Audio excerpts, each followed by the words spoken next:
Hi friends, Kolar digital news ಕಡೆಯಿಂದ ಇವತ್ತು ನಿಮ್ಮನ್ಸ್ ಹತ್ರ ಇದ್ದೀವಿ. ಪ್ರತಿ ಅರ್ಧ ಗಂಟೆಗೊಂದ್ಸರಿ ಇಲ್ಲಿ ಆಂಬ್ಯುಲೆನ್ಸ್ಗಳು ಬರ್ತಾನೆ ಇರ್ತವೆ. ಬೇರೆ ಬೇರೆ ರಾಜ್ಯಗಳಿಂದ, ಒಂದು 5-6 ರಾಜ್ಯಗಳಿಂದ ಇಲ್ಲಿಗೆ ಬರ್ತವೆ.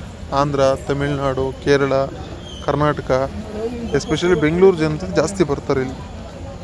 ನಮ್ಮ ಭಾಗಗಳಿಂದ, ನಮ್ಮ ಉತ್ತರ ಕರ್ನಾಟಕ ಮತ್ತು ಆಂಧ್ರದಲ್ಲಿ ಇವತ್ತು ರಾತ್ರಿ ನಾನು ನೋಡಬೇಕಾದ್ರೆ ಯಾವುದೋ ಪೆನಗೊಂಡದಿಂದ ಬಂದಿದ್ದರು.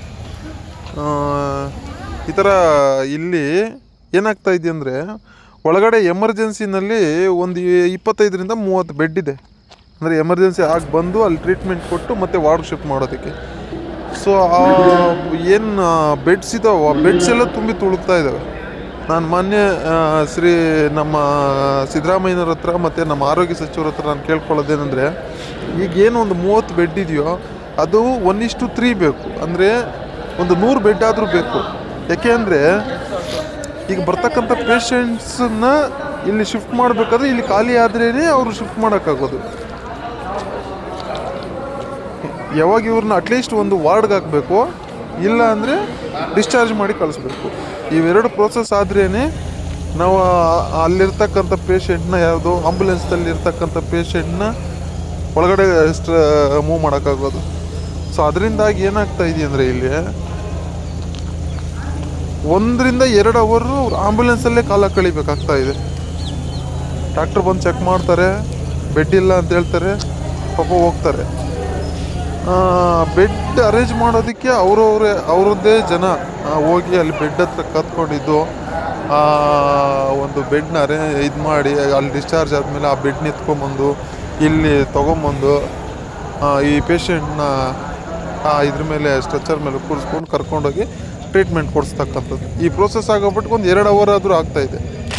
ದಯವಿಟ್ಟು ನಮ್ಮ ಆರೋಗ್ಯ ಸಚಿವರ ಹತ್ರ ನಾನು ಕೇಳ್ಕೊಳ್ಳೋದು, ಇಲ್ಲಿ ಬಂದು ಒಂದು 2 ಅವರ್ ಇಲ್ಲ 3 ಅವರ್ ನೀವು ನಿಂತ್ಕೊಳ್ಳಿ, ನಿಮಗೆ ಗೊತ್ತಾಗ್ತದೆ ಏನು ಇಲ್ಲಿನ ಸಿಚುವೇಶನ್ ಏನು ಅಂತ ಹೇಳ್ಬಿಟ್ಟು.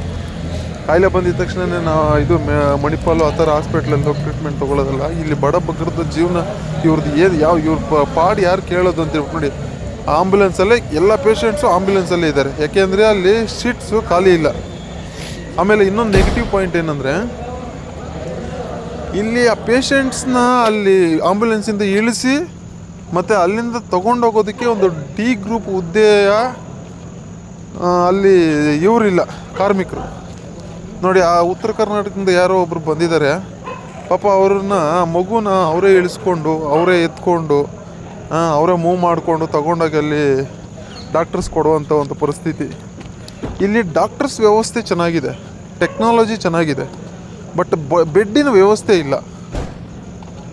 ಅದು ಕೊರೋನಾ ಟೈಮಲ್ಲಿ ಇತ್ತಂತೆ, ಬಟ್ ಯಾರು ಅದನ್ನು ಪರದೆ ಮುಂದೆ ಬಂದು ಹೇಳೋರು ಯಾರೂ ಇಲ್ಲ ಅಲ್ಲಿ. ಬಟ್ ಹಿಂದೆ ಹೇಳ್ತಾರೆ ಕೊರೋನಾ ಟೈಮಲ್ಲಿ ಇದ್ದು ಬೆಡ್ಸ್ ಎಲ್ಲ, ಬಟ್ ಈಗೇನಾದವು ಅದು ನಮಗೆ ಗೊತ್ತಿಲ್ಲ.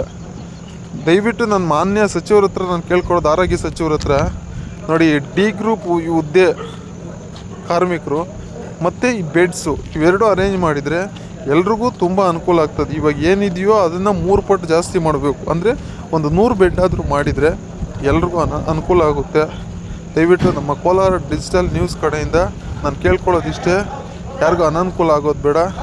ಬೆಡ್ ಜಾಸ್ತಿ ಮಾಡಿ ಎಲ್ರಿಗೂ ಟ್ರೀಟ್ಮೆಂಟ್ ಸಿಗೋ ಥರ ಆಗಲಿ.